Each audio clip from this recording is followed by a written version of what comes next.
இப்போ நம்ம அடுத்து பார்க்க இருக்கக்கூடியது third chapter integral calculus part 2. இது வந்து செகண்ட் சாப்டருடைய கண்டினியூவேஷன் தான்.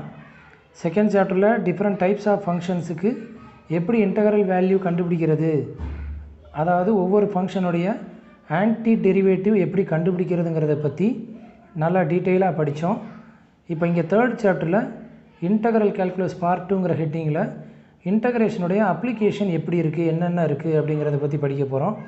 அதில் ஃபஸ்ட்டு இருக்கக்கூடியது என்ன அப்படின்னாக்கா area under the curve. Area under the curve அப்படின்னு சொல்லி வருது. அதாவது the applications of integration in finding the area bounded by a curve. ஒரு கர்வ் இருக்குது, அந்த கர்வுக்கு கீழே எவ்வளோ ஏரியா கவர் ஆகுது அப்படிங்கிறத கால்குலேட் பண்ணுறதுக்கு எப்படின்னு சொல்லி படிக்க போகிறோம் மெத்தடு. அதே போல் அடுத்து the concept of consumers and producers surplus. Consumers surplus, producers surplus அப்படிங்கிறது நீங்கள் ஏற்கனவே 11th எக்கனாமிக்ஸில் படித்தது தான். அதை திரும்ப இங்கே படிக்க போகிறீங்க. அடுத்து the applications of integration in economics and commerce. எக்கனாமிக்ஸ்லேயும் காமர்ஸ்லேயும் இன்டெக்ரேஷன் எப்படி யூஸ் ஆகுது அப்படிங்கிறத பற்றி படிக்க போகிறோம். அந்த வகையில் முதல்ல நம்ம area under a curve, bounded by a curve அப்படிங்கிறத பற்றி இப்போ பார்ப்போம். ஸ்டூடெண்ட்ஸ், இப்போ இந்த டயக்ராம் நம்பர் 3.2 பாருங்களேன். பார்த்தீங்கன்னா y = f of xங்கிற ஃபங்க்ஷன் இருக்குது. கீழே x ஆக்சிஸ் இருக்குது. லெஃப்டில் x = a, ரைட்டில் வந்து x = b. இந்த 4 போர்ஷனும் கவர் பண்ணக்கூடிய ஏரியாவை வந்து ப்ளூ கலரில் ஷேட் பண்ணி காமிச்சிருக்காங்க. இப்போ இந்த ஏரியாவை கால்குலேட் பண்ணுறதுக்கு நமக்கு யூஸ் ஆகக்கூடிய ஃபார்முலா தான் இங்கே கொடுக்குறாங்க. என்னன்னா the area of the region bounded by the curve y = f of x with x axis and the ordinates at x = a and x = b given by area a = a to b integral y dx, அதாவது a to b integral f of x dx. இந்த டயக்ராமில் கொஞ்சம் நல்லா கவனிச்சிங்கன்னா X ஆக்சிஸுக்கு மேலே அந்த area இருக்குது. x = a, x = bங்கிற 2 line X axis. Function y = f of x மேலே இருக்குது. ஸோ எக்ஸ் ஆக்சிஸுக்கு மேலே இருக்கிறனால நம்ம இந்த ஃபார்முலாவை யூஸ் பண்ணி இன்டெக்ரல் வேல்யூ பார்த்து அதனுடைய ஏரியாவை சொல்ல போகிறோம். ஸோ இது ஃபஸ்ட்டு ஃபார்முலா. இதே போல் அடுத்து டயக்ராம் 3.3ல் இருக்கிற மாதிரி சப்போஸ் அந்த ஃபங்க்ஷன் கீழேயும், அதாவது எக்ஸ் ஆக்சிஸுக்கு கீழேயும் x = a, x = b அப்படிங்கிற லைன்ஸும் எக்ஸ் ஆக்சிஸும் இந்த 4 கவர் பண்ணுற மாதிரி, அதாவது பிலோ எக்ஸ் ஆக்சிஸ் இருந்துச்சுன்னா அப்போ ஏரியா கண்டுபிடிக்கிறதுக்கு உண்டான formula the area of the region bounded by the curve y = f of x between the limits x = a, x = b and x lies below x axis is a = a to b integral minus y dx. அதாவது மைனஸை வெளியில் எடுத்துட்டிங்கன்னா a to b integral f of x dx. So இந்த formula எப்போ use பண்ணணும்னா function கீழே வருது, மொத்த ஏரியா கால்குலேட் பண்ண வேண்டியது வந்து எக்ஸ் ஆக்சிஸுக்கு கீழே வருது அப்படின்னு சொன்னால் இந்த ஃபார்முலாவை யூஸ் பண்ணணும்.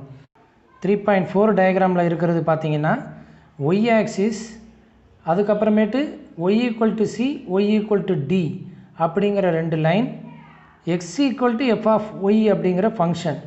இந்த மாதிரி y ஆக்சிஸுக்கு ரைட் சைடு நமக்கு தேவையான ஏரியா வந்தால் இப்போது நம்ம ஏரியா கண்டுபிடிக்கிறதுக்கு உண்டான formula the area of the region bounded by the curve x = f of y between the limits y = c and y = d with y axis and the area lies to the right of y axis is a = c to d integral x dy, அதாவது c to d integral f of y dy அப்படிங்கிற ஃபார்முலாவில் கொடுக்குறாங்க.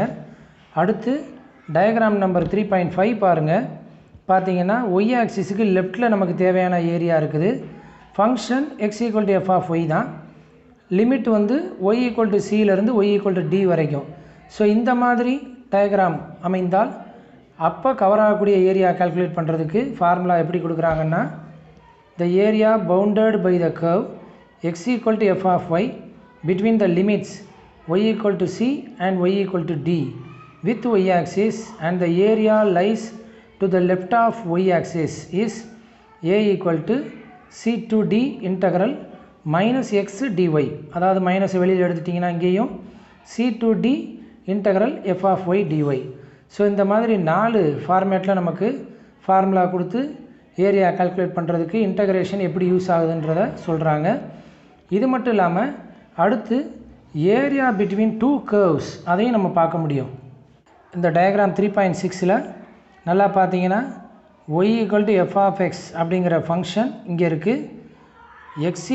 y equal to g of xங்கிற function கீழேருந்து இப்படி மேலே போகுது.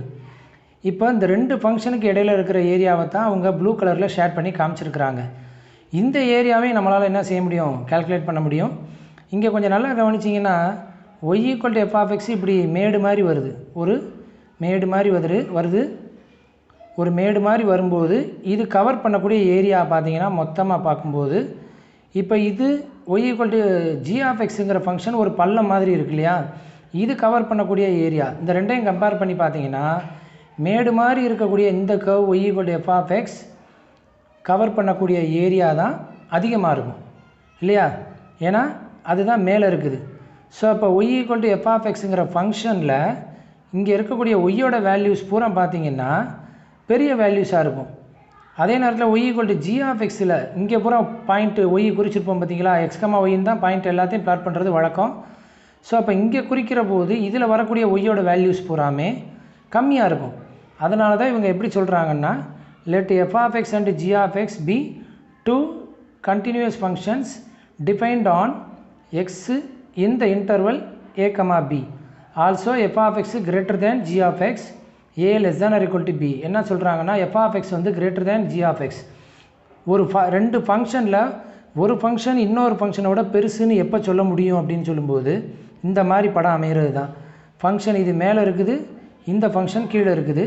ஏற்கனவே சொன்னது போல் நீங்கள் இப்போ இங்கே எக்ஸ் ஆக்சிஸில் பாயிண்ட் எடுக்கிறீங்கன்னு வைங்களேன், இங்கே எடுக்கக்கூடிய பாயிண்ட் பூரா இப்போ ஏ இங்கே பி இருக்குன்னா இப்போ ஏயை வந்து 1ன்னு வச்சுக்கோங்க, பி வந்து சப்போஸ் ஒரு 5ன்னு எடுத்துக்கிட்டிங்கன்னா இப்போது 1,5 இங்கே அடுத்து ஊடால ஒரு 1.5,7 இப்படி போகும்போது இதே எக்ஸோட வேல்யூக்கு இங்கே இருக்கக்கூடிய ஒய்யோட வேல்யூ கண்டிப்பாக எப்படி இருக்கும், மேலே இருக்கிற வேல்யூவோட கம்மியாக இருக்கும். சுருக்கமாக சொன்னால் இந்த வளைவு மேடு மாதிரி இருக்கக்கூடிய ஃபங்க்ஷனில் ஒய்யோட வேல்யூ பூரா இந்த பல்ல மாதிரி இருக்கிற function y equal to g of xயில் வரக்கூடிய ஒய்யோட வேல்யூவை விட அதிகமாக இருக்கும். அதனால தான் ஃபங்க்ஷன் எது மேலே இருக்குதோ அது பெரிய ஃபங்க்ஷன், கீழே இருக்கிறது சின்ன ஃபங்க்ஷன் அப்படிங்கிறத டினோட் பண்ணி இதை கொடுத்துருக்குறாங்க. ஸோ அதனால் area between these 2 curves from x equal to a to x equal to b எப்படி டிஃபைன் பண்ணுறாங்க அப்படின்னா a equal to a to b integral f of x minus g of x into dx. அதாவது பெரிய function cover பண்ணக்கூடிய ஏரியாவிலிருந்து சின்ன function cover பண்ணக்கூடிய ஏரியாவை minus பண்ணிட்டா நமக்கு இந்த ஷேடட் ரீஜனுடைய ஏரியா ரெக்வயர்டு ஏரியா கிடைக்கும் அப்படிங்கிறது தான் இதுக்குண்டான மீனிங். இப்போ இந்த ஃபார்முலாஸை யூஸ் பண்ணி எக்ஸாம்பிள் சம்ஸை பார்க்கலாம்.